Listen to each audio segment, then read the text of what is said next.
jaga, sebab dari awal niat kita mau lelaku, mau nenepi, sampai berakhirnya itu kita sampai itu pulang ya. Sampai di rumah lagi. Sampai di rumah lagi. Itu sebenarnya kita diselubungi oleh istilahnya energi kita, itu sebenarnya ada sesuatu yang menjaga kita supaya itu biar lancar gitu.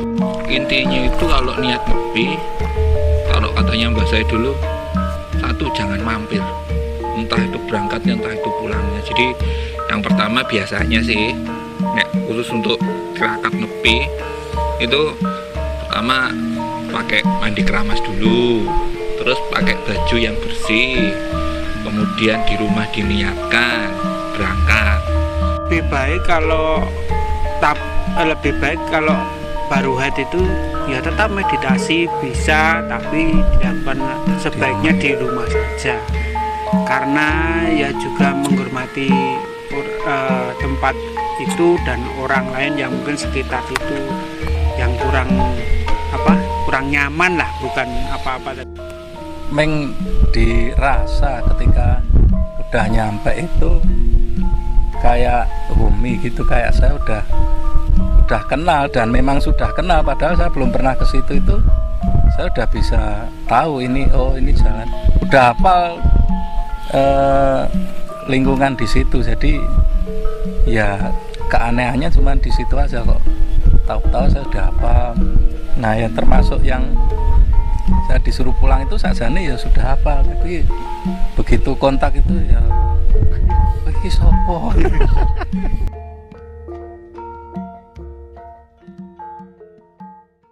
Selamat datang di Cupu Channel Jendela Dunia. Kali ini kita akan ngobrol tentang adab saat atau tata cara saat nenepi. Seperti apa tata caranya? Monggo Mas Sulit. Tata cara nenepi itu biasanya tergantung dari masing-masing personal ya. Tapi secara umum itu dimulai dari niat.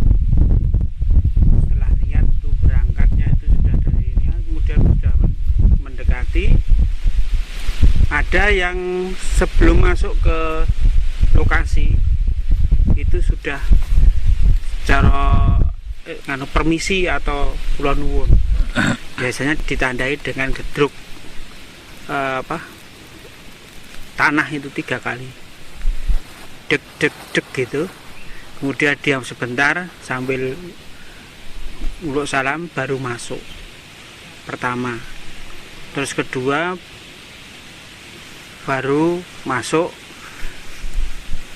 Bisa setelah itu istirahat sebentar atau bisa langsung. Kalau langsung setelah masuk itu ya kemudian ada yang pakai acara dupa, ada yang tidak, itu sama saja ya. Kemudian baru di situ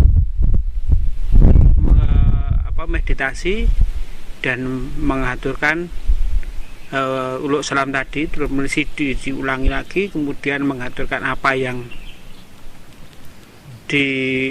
menjadi hajat. Setelah itu baru dilanjutkan dengan meditasi. Kalau saya seperti itu saya tahunya. Mungkin Mbah Tono, Mas Tono bisa nambahi. Saya itu memang seperti yang Mbak Sulis bilang tadi, itu pertama itu kita niat itu apapun niatnya itu harus bersih gitu loh. Ya memang sih kalau sebaiknya niatnya itu berangkat dari ketulusan hati itu loh. Itu yang sebenarnya menjadikan niat itu bersih. Kemudian kita juga sebelumnya bersih diri gitu. Jadi ya mohon maaf itu kan bagi yang istilahnya sehabis berhubungan intim itu juga itu kita harus mandi dulu. Nah setelah itu niat itu kita jaga di perjalanan, entah itu mau naik kendaraan atau jalan kaki, itu niat itu kita jaga, sebab dari awal niat kita mau lelaku, mau nenepi, sampai berakhirnya itu kita sampai itu pulang ya. Ya Sampai di rumah lagi. Sampai di rumah lagi. Itu sebenarnya kita diselubungi oleh istilahnya energi kita, itu ada sebenarnya ada sesuatu yang menjaga kita supaya itu biar lancar gitu. Walaupun di situ juga ada godaan-godaannya itu juga banyak gitu kan. Soalnya saya pernah pengalaman gitu kan. Saya waktu itu pernah kan, waktu ke Lawu itu sudah ditunggu di teman gitu kan, di sana itu dia SMS gitu kan, karena sinyal internet itu nggak ada di sana, dia pakai SMS. Dia tanya, tekan di bro, saya tak jawab kan, wah paling sekilo meneh iki paling tekan Karanganyar kan, waktu itu masih di Solo kota itu. Tak jawab Karanganyar itu. Ternyata luput. Setelah itu tiba-tiba saya kayak disasar, padahal saya itu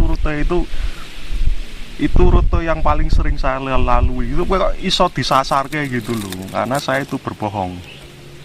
Nah itu jangan sampai kita kalau pas niat itu lelaku itu atau nenepi itu kita berbohong, itu jangan sampai. Nah begitu sampai di TKP atau di lokasi itu ya memang uluk salam macam-macam kan, seperti yang Mbak Sulis tadi bilang, gedruk lemah atau soal kontak rasa atau kontak batin dengan yang bau reksa di situ juga bisa. Dan juga kita jaga posisi kita supaya tetap hikmat gitu, rendah hati gitu. Jangan sampai kita itu kumalungkung di situ, apalagi nantang-nantang gitu, jangan sampai lah. Ada juga yang sehabis gitu terus menyembah gitu kan, menyembah itu ya menghormat gitu kan juga ada. Lalu setelah itu ya langsung itu jangan ditunda-tunda, begitu sampai terus jangan terus marung dulu gitu kan, enggak, tapi langsung dilakoni gitu nenepinya. Ya langsung Pokoknya langsung ritual dulu. Langsung ritual dulu itu yang diutamakan. Bahkan beberapa kasus pun saya pernah itu orang walaupun karena perjalanannya jauh kan, saya capek pengen istirahat itu nggak boleh. Pokoknya harus sampai sana secepatnya gitu. Di sana juga nggak boleh ditunda-tunda, begitu sampai sana pokoknya harus langsung ritual itu yang utama. Entah setelah itu mau makan atau apa itu terserah, itu kan kalau sudah selesai ritual. Nah seperti itu. Jadi memang kan setiap kita sebagai pelaku spiritual itu kan sebenarnya kan ada sebuah energi yang jangkung gitu kan.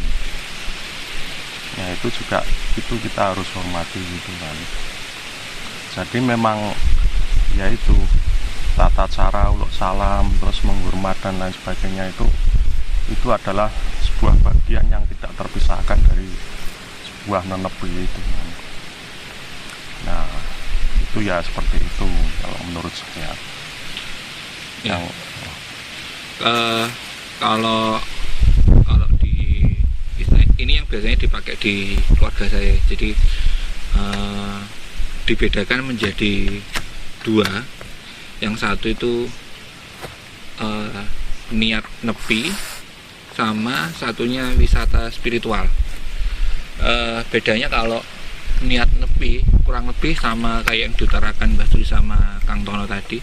Jadi memang intinya itu kalau niat nepi, kalau katanya Mbak saya dulu, satu jangan mampir, entah itu berangkatnya entah itu pulangnya. Jadi yang pertama biasanya sih khusus untuk tirakat nepi itu pertama pakai mandi keramas dulu, terus pakai baju yang bersih, kemudian di rumah diniatkan berangkat.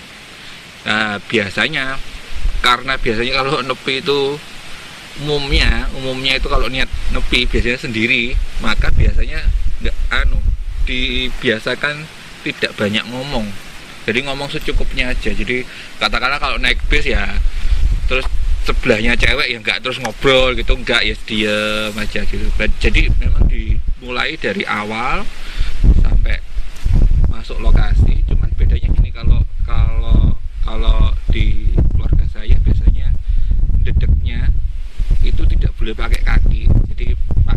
tangan, biasanya pakai tangan kanan, istilahnya untuk menghormati, dedek 3 kali ke tanahnya, kemudian jalan. Nah, biasanya untuk ketika masuk ke lokasi, jadi katakanlah gini kan, ini turun di area, katakanlah turun, dedek dulu 3 kali, jalan lagi. Nanti kalau terasa itu memang sudah dekat atau memang di lingkup areanya, ini saya bilang yang ritual ya, maksudnya bukan yang wisata ya, yang ritual dulu itu biasanya sendalnya dicopot. Ya. Sendalnya dicopot, uluk salam lagi, dedek 3 kali, terus jalan masuk. Habis jalan masuk, kemudian kita istilahnya ritual dulu di situ, biasanya meditasi dulu. Habis itu setelah dirasa cukup, nah caranya gini sih, begitu masuk ke lokasi kan sandal diangkat nih, habis dedek gini, terus masuk ke lokasi, jadi masuk sampai ke dekat lokasi. Jadi ketika sudah sekitar 1 meter 2 meter gitu, sandal ditaruh, terus kemudian kalau di keluarga saya biasanya pakai laku dodok, terus kemudian sungkem dulu sebentar sambil uluk salam, udah terus meditasi di situ. Habis itu jalannya mundur, tidak membelakangi sampai ke tempat sandal. Habis itu uluk salam lagi, sandal dibawa terus kembali. Nah, ketika kembali itu nanti kalau sudah dirasa areanya sudah aman untuk pakai sandal kembali dipakai, terus kemudian pulang. Nah, sampai rumah itu biasanya umumnya minimalnya itu cuci kaki sama cuci tangan. Kalau enggak mandi keramas lagi, terus baru boleh makan, minum dan segala macamnya. Itu kalau yang ritual kebutuhan khusus ya. Tapi kalau yang wisata itu minimalnya ya kita kadang-kadang berangkatnya ya sarapan dulu atau sama teman-teman ngobrol-ngobrol, habis itu sampai sana, habis itu ya uluk salam, terus kemudian meditasi di situ, habis itu ya kita ngobrol-ngobrol dulu sama teman, kemudian pulang. Jadi intinya tetap yang untuk di lokasi itu tetap, tapi untuk yang sebelumnya itu bisa kita ngobrol dulu santai, kita bisa ngobrol atau sarapan dulu atau pulangnya sarapan, itu bebas. Itu kalau dalam keluarga saya itu masuknya ke wisata religi gitu sih, itu kalau di keluarga saya. Jadi sebelum berangkat itu ya kebiasaannya tetap sesuci ya, jadi keramas atau mandi atau yang terus kemudian memang dari awal sudah diniatkan, dan selama perjalanan terutama berangkat itu kan istilahnya topo bisu, kalau diusahakan seperti itu. Kita tidak banyak ngobrol, tidak banyak, jadi intinya adalah tetap fokus ke tujuan, ke rencana kita untuk nenepi. Karena kan intinya kan nenepi itu kan ya membersihkan diri, membersihkan itu.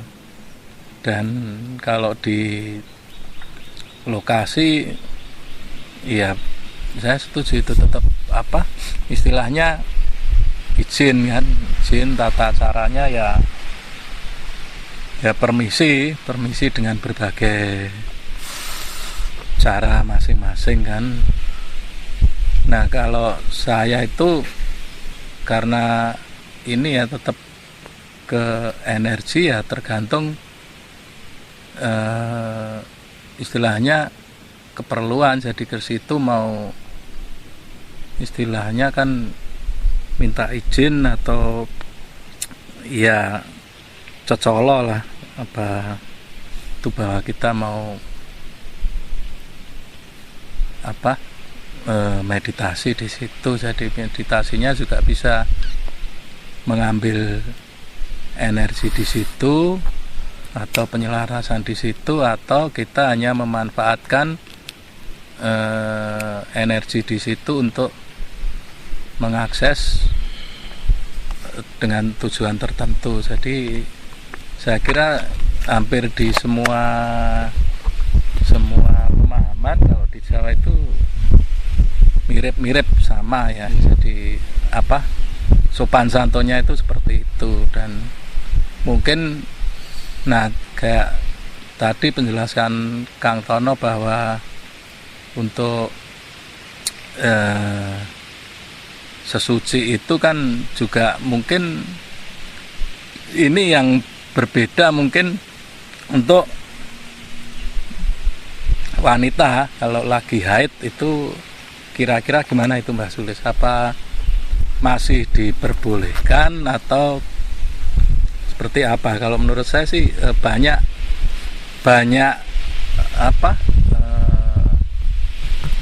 bukan aturan ya, banyak pandangan bahwa kalau haid ya jangan dulu, menurut saya sih seperti itu.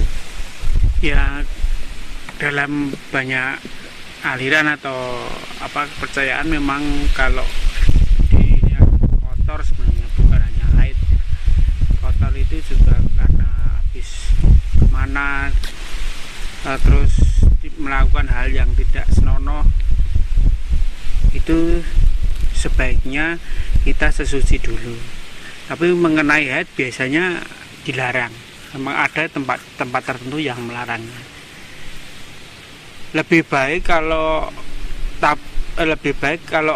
baru haid itu ya tetap meditasi bisa, tapi dilakukan sebaiknya di rumah saja, karena ya juga menghormati tempat itu dan orang lain yang mungkin sekitar itu yang kurang nyaman lah, bukan apa-apa tapi kurang nyaman. Yeah. Jadi memang sebaiknya kalau lagi haid itu di perempuan itu ya sebaiknya di rumah. Sebab kalau di tempat-tempat yang biasa untuk menepi itu ya memang nun sewu banyak makhluk-makhluk yang agak nganu gimana, dan mereka itu juga kesukaannya itu darah haid itu.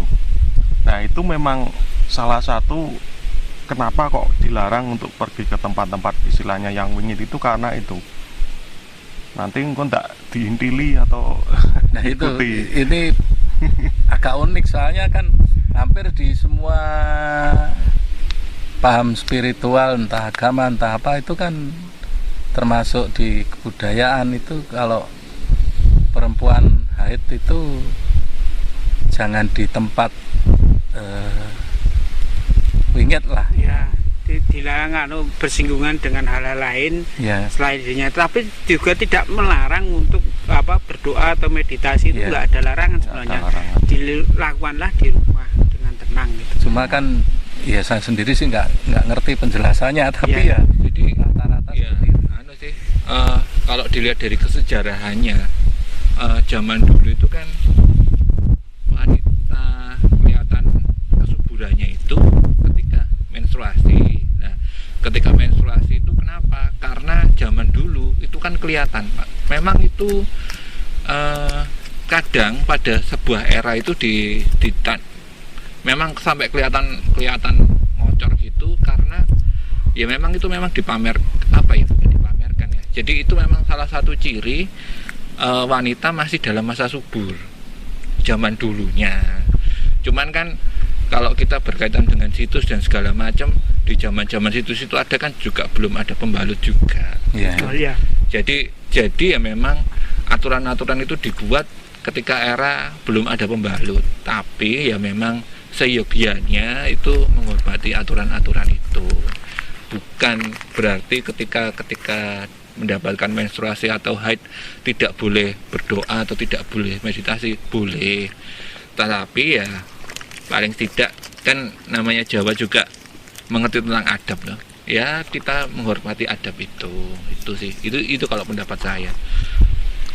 Ya, kalau itu saya pernah baca novelnya almarhum Arswendo itu ya, zaman dulu memang kalau haid itu kan masih kelihatan di kain, dan memang kalau zaman dulu itu memang sengaja bukan sengaja ya, pokoknya itu tanda kesuburan, tanda subur gitu. Jadi bukan malu, tapi itu cuman pertanda bahwa dia itu masih subur seperti itu. Itu kalau untuk haid. Iya. Ya tapi karena itu berpengaruh terhadap orang lain dari segi Betul. kenyamanan, Jadi itu mengganggu kan. Iya. Dan mungkin unsur spiritualnya itu yang penting juga sih. Ya karena orang lain kan butuh ketenangan, Iya, butuh betul. itu kan menjadi mengganggu orang lain, berarti menjadikan orang lain Iya. tidak nyaman. Itu bisa jadi seperti itu, bisa juga mungkin masa haid itu hormonnya perubahannya kayak gimana, mungkin yang menyebabkan itu kenapa Iya. tidak boleh bersinggungan dengan alam. Ya. Bahkan Kayak gitu. ketika piknik pun, naik gunung niatnya piknik itu pun ketika haid itu sebenarnya juga dilarang gitu kan. Banyak istilahnya yang penjaga-penjaga gunung atau ranger-rangernya itu ditanyain kan, yang haid siapa, harus nanti dia dilarang untuk naik itu kan. Karena untuk menjaga nih kalau terjadi apa-apa gitu Iya. sama rombongannya itu kan.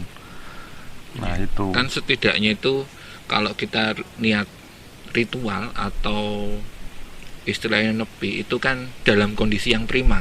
ya Nah, ketika kita sendiri tidak dalam kondisi prima, itu ya sebaiknya jangan dilakukan. Iya, kalau haid itu kan nggak prima secara fisik dan Psikologi psikologisnya. juga. Ya. psikologis. Iya. Ya sama kalau cowok mungkin lagi sakit mah maksa naik gunung ya tambah jadi ngerepoti koncone kan gitu.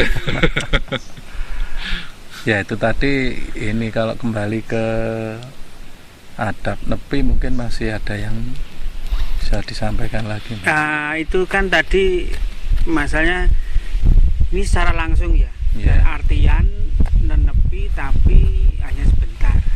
Itu artinya sowanan. Ada juga yang nenepi itu biasanya kalau zaman dulu saya pernah 1 malam. Jadi berangkat itu sekitar jam 10 jam 11 gitu.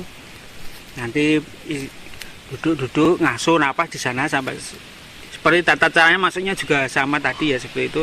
Tapi tidak langsung maturan itu kemudian ada, tapi ngaso dulu baru nanti ada waktu jam-jam tertentu ya, biasanya bisa jam 12 atau jam 1 gitu tergantung apa kliknya itu nanti. Balik lagi. Kita matur nanti masuk.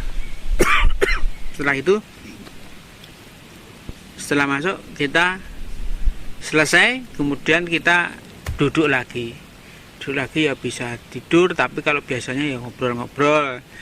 Nanti kalau sudah akan pulang itu biasanya kita pamitan itu secara langsung masuk lagi. Kemudian kita pamit, lalu kita baru pulang. Itu ada yang modelnya seperti itu. Iya. Jadi 1 malam. Ya. Ada juga yang mingguan. Ya bukan mingguan, kalau itu satu periode. Ya, satu periode. Jadi sampai Dirasa cukup. ya sampai dia dapat kerenteknya itu. Ya. Sampai dapat kerenteknya apa? Ya dia prihatin di lokasi itu, mungkin ya pakai istirahat, pakai ada yang tetap dengan berpuasa, ada yang apa ya istilahnya prihatin lah seperti itu, sampai dia dapat ini Ilham. ya dapat kerentek bahwa Udah ada jalan, bisa mungkin ada jalan, bisa juga dia udah merasa tenang, Ya. Iya. dapat pencerahan kayak gitu. Dan yang perlu diperhatikan lagi adalah, kayaknya pernah saya sampaikan ini, jadi ketika kita uluk salam itu kan, itu harap bagi yang peka, batinnya yang peka itu harap diperhatikan. Kalau sananya yang istilahnya yang bau rekso itu sudah oke, itu kita baru masuk. Tapi kalau belum, itu kita masuk juga nggak apa-apa, nanti kan ada isyarat lebih lanjut, entah itu apa yang nggak boleh terus menyuruh untuk pokoknya cepat-cepat pergi, ya kita harus cepat-cepat pergi dari situ. Nah, di banyak kasus itu istilahnya saya itu malah kadang campuran antara wisata religi atau wisata spiritual dengan nenepi gitu kan. Memang niatnya sama teman-teman rombongan gitu kemana gitu, ya biasa pertama-tama awalnya ya marung dulu gitu, sampai di lokasi juga santai-santai. Cuma begitu di lokasi ternyata ada istilahnya apa ya, dawuh lah untuk apa menyendiri gitu. Itu juga apa ya, mix gitu loh pada prakteknya gitu kan. Memang bakunya memang ya kalau wisata, cuma wisata ya kita ya santai-santai, cuma pada prakteknya itu malah dua-duanya itu campur jadi satu gitu loh. Biasanya sih memang kalau di keluarga saya itu kalau yang istilahnya gampangannya nggak boleh mampir-mampir itu memang di lokasi-lokasi tertentu yang memang apa ya, tempat-tempat favorit, istilahnya tempat-tempat favorit keluarga atau tempat-tempat yang memang apa ya, memang sudah biasa ke situ. Memang maksudnya bukan tempat yang ya memang ada beberapa kasus yang enggak juga, cuman umumnya memang yang sudah dikenal biasanya kayak gitu. Tapi kalau yang tempat-tempat baru ya ada, tapi ya jarang. Maksudnya jarang itu kan itu personal, maksudnya kadang-kadang tiba-tiba disuruh ke tempat-tempat yang kita nggak ngerti itu. Ayo gimana ya nek pas waya niat ya dilakukan gitu. Tapi itu enggak tiap hari atau tiap hari juga. Ya saya juga sering itu disuruh ke tempat-tempat yang nggak dikenal dengan istilahnya nama-nama asing gitu kan. Ya terpaksa gitu kan, saya buka dawuhnya lewat Mbah Google gitu. Saya search ini tempat ini di mana. Oh, ada di situ gitu kan. Ya, ini kan kekinian kan, menyesuaikan zaman gitu. Saya menuju ke situ, ternyata bukan. Itu juga bisa gitu kan. Istilahnya kan apa ya? Kita kalau dapat panggilan gitu kan, karena kita itu buta peta kan, apalagi tempatnya agak jauh gitu kan, kita berusaha dengan segala cara mencari tempat itu ada di mana. Entah itu tanya orang atau tanya internet, itu juga bisa seperti itu. Dan sah-sah saja kalau menurut saya gitu. Cuma kalau kita sudah ditunjukkan pasnya tempatnya di sini, oh ini loh di sini gitu, ya kita harus langsung menuju ke situ. Atau kalau besoknya lagi nggak apa-apa, asal jangan istilahnya jangan terlalu tenggang waktunya, itu jangan terlalu jauh lah gitu. Mungkin 2 tahun baru ke sana itu ya jangan gitu. Paling enggak itu seminggu lah gitu. Iya. Kalau gelombangnya belum ngabar itu. Biasanya juga tergantung kebiasaan. Jadi kebiasaan kita bang, seminggu sekali itu kita melakukan apa, tirakat atau apa ya, berarti kalau bisa ya maksimal 2 atau 3 minggu kita sudah ke sana. Biasanya seperti itu. Kalau harian ya berarti kita hitung aja. Ya memang ada yang istilahnya kalau disuruh nepi dengan dawuh-dawuh tertentu. Misal saya pernah disuruh gitu kan, jalan kaki dari rumah sampai ke Parangkusumo itu ya sekarang disuruh sekarang gitu, sekarang apa adanya, sing cemantel ning awak. Kalau cuma pakaian ini ya pakaian ini, nggak bawa dompet, nggak bawa sendal, ya itu cuma saya tak lakoni yang abot atau Terus yang jawab gimana? Jawabnya itu kan dikasih pilihan sebenarnya kan. Jadi nggak harus itu. Oh tak pikir mangkato dhewe. Tapi emang bener kan, nepi itu kan maksudnya ya tempat-tempat itu kan bisa mungkin di tempat petilasan, tempat alam atau makam atau ini. Saya pernah yang diceritakan Kang Tono tadi, memang ketika uluk salam terus ya istilahnya udah ritual itu ya mah ditakoni itu, kowe sapa? Terus suruh pulang ya pas pulang. Saya tahu, saya pernah itu dalam ya. Nggih, apa waktu itu sih masih kecil, maksudnya ya masih anak-anak. Jadi niat nih, iya karena karena kok nilai jelek, barang-barang kok nggak keturutan, akhirnya itu sempat pengen larung baju di sebuah tempat lah, pengen larung baju. Terus niat berangkat dari Surabaya niat, kebetulan ada tumpangan, wah cocok ini niat, lah kok sampai pintu gerbang itu suruh pulang. Namanya anak-anak iya kadung ado-ado udah jauh-jauh dari Surabaya ke sini kok suruh pulang, nekat itu posisinya itu mesti kehalang.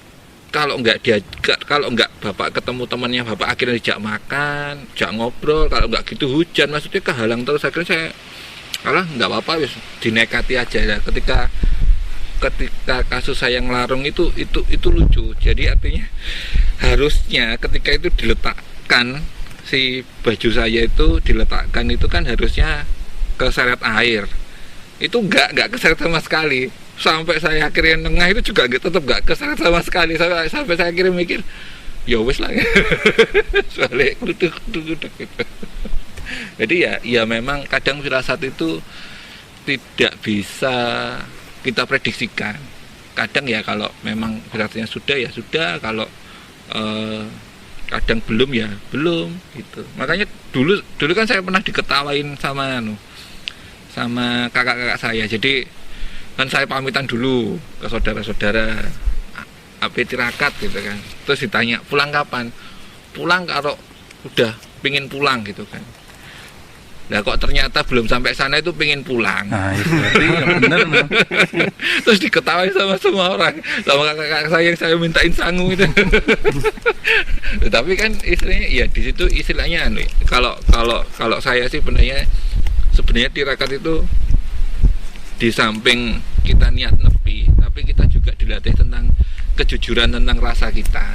Artinya kalau memang disuruh pulang ya disuruh pulang, kalau belum ya belum gitu, nggak peduli apa kata orang. Kan juga yang perlu diketahui di sebuah petilasan atau tempat menepi itu, apalagi yang banyak dikunjungi oleh orang itu energinya itu kan macam-macam gitu, alias berlapis-lapis gitu kan. Nah, tujuan kita supaya kita berangkat dengan niat yang bersih itu kan istilahnya supaya mencapai frekuensi yang paling tinggi di situ kan. Ya bisa sih kalau kita mau berangkat dengan istilahnya niat buruk, misalnya arep ndongake orang lain celaka gitu. Nah, cuma nanti niatnya ya frekuensi yang rendah itu. Ya monggo mawon kalau mau seperti itu, cuma dengan resiko masing-masing kan. Tadi kan Mas Rino kan bicara soal ngelarung itu kan, saya juga ada pengalaman gitu kan. Jadi kalau istilahnya larung kita itu diterima, itu kan bahkan saya sempat beberapa kali ngetes dalam tanda kutip. Itu sajen itu saya letakkan agak ke pinggir di pantai gitu. Sambil batin, ayo mbak tekan gini ora. Ternyata datang ke mbak gede biur itu nyampe kena air itu kan sajennya. Berarti kan ya berarti ya diterima lah kalau dalam batin saya itu. Jadi nggak harus dibawa ke tengah, yang penting sudah kena air laut lah. Nah seperti itu sih. Ya kadang bermacam-macam ya pengalamannya masing-masing. Itu ada juga yang pengalamannya itu udah kali tirakat di suatu tempat, udah berangkat setelah udah dekat itu diantem dengan gue ya gitu, diantem ya tapi kan jarak jauh loh, udah nekat terus ya remuk tenang ya. Nanti akan ditemui hal-hal seperti itulah. Jadi kita harus peka-peka dalam mengolah pikiran kita dan batin kita untuk merasakannya. Katakanlah seperti dulu sama Mas Tono itu pergi ke Gunung Sari ya, Candi Gunung Sari itu. Kok dapat dawuh itu candi gubuk lah ya, candi gubuk itu candi opo? Saya searching itu ya nggak ada itu. Mungkin candinya candi ngendi? Ternyata itu dimaksudkan adalah candi Selo Griyo. Griyo itu kan gubuk ya, yang sederhana itu kan gubuk itu. Nyata itu setelah sampai sana walah ya lah. Jadi kita harus bisa mengolahnya, dan di sana pasti nanti ada hal-hal yang ya terus memacu kita untuk selalu belajar dan memahami dawuh-dawuh yang selanjutnya. untuk memacu kita untuk ke taraf yang maju-maju begitu. Istilahnya kalau nganu apa ya, itu kan kalau proses mencari lokasi itu kan sebenarnya trial error kan, seperti itu kan. Saya pernah itu kan yang seperti Mbah Sulis itu kan, cuma namanya Candi Selo Putih gitu, jadi arahnya kan diberitahu pokoknya jarak ini antara Lawu tekan omahmu ning arahnya ngetan. Saya mikir gitu, searching gitu ya searching secara maya ya secara batin. Maya itu ya takon internet, secara batin ya takon pada diri sendiri gitu kan. Nah, saya itu di batin itu kan udah ada isyarat itu sebenarnya, kayak meleng gitu kan. Nah, takon Google itu ketemunya Candi Dadi Selo Putih, karena dia batunya kan batu putih itu kan. Wah, ini berarti karena saya terlalu menuruti yang pikiran yang tanya Mbah Google itu, akhirnya saya menujunya ke Candi Dadi. Cuma waktu mau ke Candi Dadi itu saya nyasar di Gua Selo Mangleng Tulungagung. Sebenarnya sudah ditunjukkan itu Berdiri untuk ke situ. Selo Mangleng kan ono Tulungagung. Ada. Saya kira yang berdiri. Tapi karena pikiran saya waktu itu sudah mendominasi, pokoknya kudu tekan Candi Dadi. Ya begitu sampai ke sana ya nasib lah, ya kepleset, ya kecocok kri, ya udanan, ya nyasar, ya semacam-macam gitu. Ya sampai sana ya ora ngopo-ngopo, cuma ampang gitu wae. Begitu sudah sampai, singkat kata balik rumah itu saya merenung, oh iya ya sebenarnya yang tempat yang dituju itu Gua Selo Mangleng. Nah, itu namanya trial error itu seperti itu di dalam lagu itu. Jadi itu sebenarnya hal yang biasa lah. Ada yang ini, ada yang sisi manis. Sisi manis itu gini, katakanlah kita kepinginnya di sana seminggu, tapi kita punyanya bekal itu cuman buat 2 hari atau 3 hari. Tapi ya udahlah, karena kita istilahnya kerenteknya ke sana, ya berangkat aja. Ternyata kadang-kadang itu di jalan kita dapat banyak kemudahan itu artinya kadang-kadang kita naik bis atau naik kereta, kadang-kadang nggak disuruh bayar, terus ketemu orang ditraktir makan gitu-gitulah. Bahkan saya itu pernah sampai namanya dupo itu dikasih orang makan dibayari orang, berangkat itu nggak bayar, pulang ketemu temennya bapak saya waktu mau balik ke Surabaya, diajak barengan. Ya udah ya saya mikir, pikiran berangkat itu uang segini cukup atau enggak gitu. Ternyata sampai rumah itu masih sisa duitnya. Ya itu istilahnya sisi manis, walaupun ada sisi yang nggak manis juga, kayak yang tadi diceritakan itu ya memang itu nggak manis, tapi kadang-kadang ya ada sisi-sisi yang kadang-kadang nggak bisa diprediksi ya. Maksudnya ya memang ya itu kan istilahnya pembuktian, bukan buktian ya, nyatake renteknya ngati itu gimana atau gitu loh. Itu dawuh itu kadang ya memang aneh itu ya. Kita ada suruh ke sana tapi kita sepeser pun nggak punya. Kalau kita batin, kalau saya memang harus ke sana, saya harus ada sangu paling tidak untuk ke sana untuk makan. Dan tiba-tiba ya ada orang kasih duit nih, makan tuh, harus makan. Iya, kadang-kadang cerita ini nggak masuk akal ada. Iya kan, memang itu saya pernah kan itu ya, entah saya sudah cerita apa belum kan, waktu itu saya disuruh ke Ngelanggeran itu kan dari rumah jalan kaki gitu kan. Kan saya kan sebelumnya kan berangkat beli roti tawar, beli susu kental manis, beli apa itu Pocari Sweat yang botol gede, terus pokoknya koyo piknik tenan wis kuwi. Ditakoni baik, kowe iki meh piknik apa meh laku. Tapi saya tetap pembangane ning kono ngeleh, Mbak.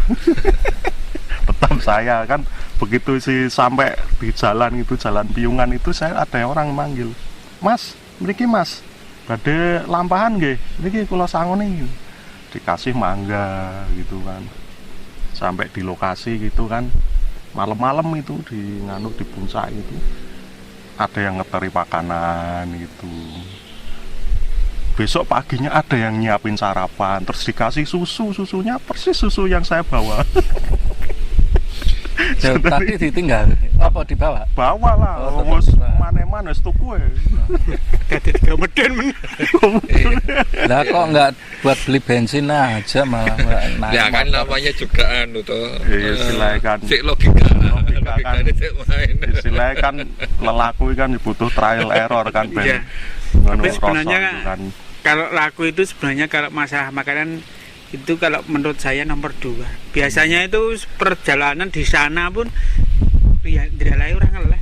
Ya, Tidak lapar, tidak Kalau saya ya karena nggak tahu tentang dawuh, nggak tahu tentang anu itu ya cuman kalau pengen ke sana gitu kan, dan nggak selama ini kan nggak pernah juga yang long term gitu, yang jangka panjang sampai berhari atau ya kalau semalam sih karena mungkin waktu kan itu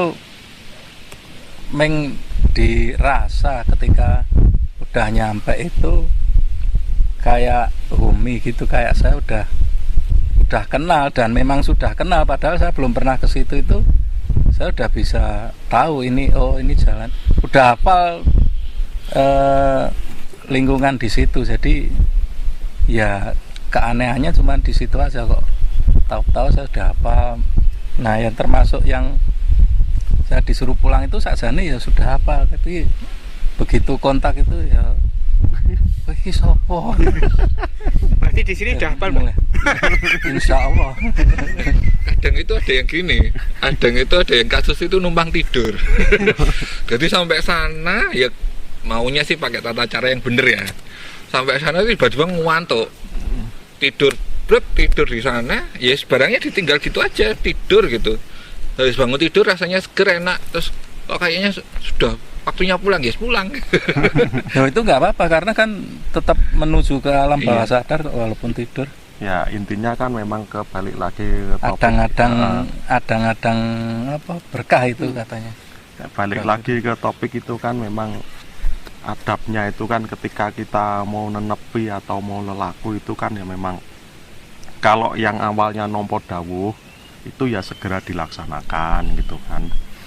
Kalau enggak karena memang kalau kerentek dari hati, aku pokoknya pengen kesana gitu ya kita niat dulu, luruskan niat, sucikan niat lah terus dan uluk salam gitu kan.